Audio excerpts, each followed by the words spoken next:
పరిశుద్ధుడైన దేవుని నామానికి మహిమ కలుగును గాక.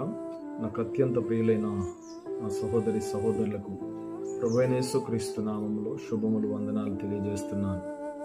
అపోస్తుల కార్యములో 17వ అధ్యాయము 30వ వచనం. ఆ అజ్ఞాన కాలములను దేవుడు చూచి చూడనట్టుగా ఉండెను. ఇప్పుడైతే అంతటను అందరూ మారుమనసు పొందవలెనని మనుషులకు ఆజ్ఞాపించుచున్నాడు.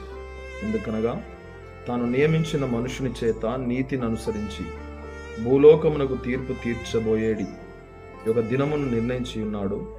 మృతులలో నుండి ఆయనను లేపినందున దీని నమ్ముటకు అందరికీ ఆధారం కలగజేసి ఉన్నాడు. ప్రియులరా, దేవాది దేవుడు సమస్తమును సృష్టించిన సృష్టికర్త అయిన యేసుక్రీస్తునాథుడు సకల మనుషులకు తెలియజేస్తున్నటువంటి విషయం ఏంటంటే, ఆ అజ్ఞాన కాలములో దేవుడు చూచి చూడనట్టు ఉన్నాడట. కానీ ఈ దినములలో మాత్రము అందరూ అంతటా మారుమనసు పొంది నిజమైన దేవుడిని, సత్యమైన దేవుడిని ఎదిగి సర్వసత్యములోనికి నడిపించబడవలనని ప్రభువు కోరుతూ ఉన్నాడు.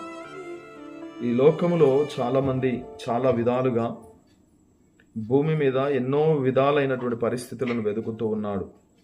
కానీ సజీవుడైన దేవుణ్ణి వెతకడం మానేశారు. లోకములోని నిర్జీవమైన పరిస్థితులను వెతుకుతూ ఉన్నారు.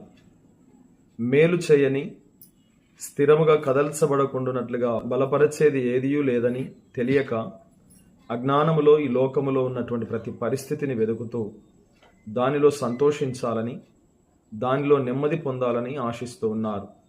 కానీ ప్రియులారా, ఈ లోకములో దేవుణ్ణి మెప్పించగలిగినది ఏదియూ లేదు. కానీ యథార్థమైన భక్తి, సత్యమైనటువంటి విషయాలను వెదికి సర్వసత్యంలోనికి నడిపించబడి పరిశుద్ధుడు, రక్షకుడైన యేసుక్రీస్తుని గణపరుచుట, మహిమపరచుట దేవుడు ఇష్టపడుతూ ఉన్నాడు.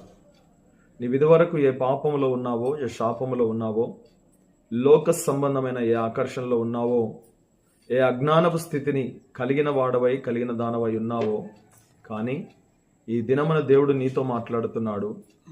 నీ పాపమును విడిచి, నీ దురలవాట్లను విడిచి, సమస్త అపవిత్రతను విడిచి జీవం కలిగిన దేవుణ్ణి వెంబడించు.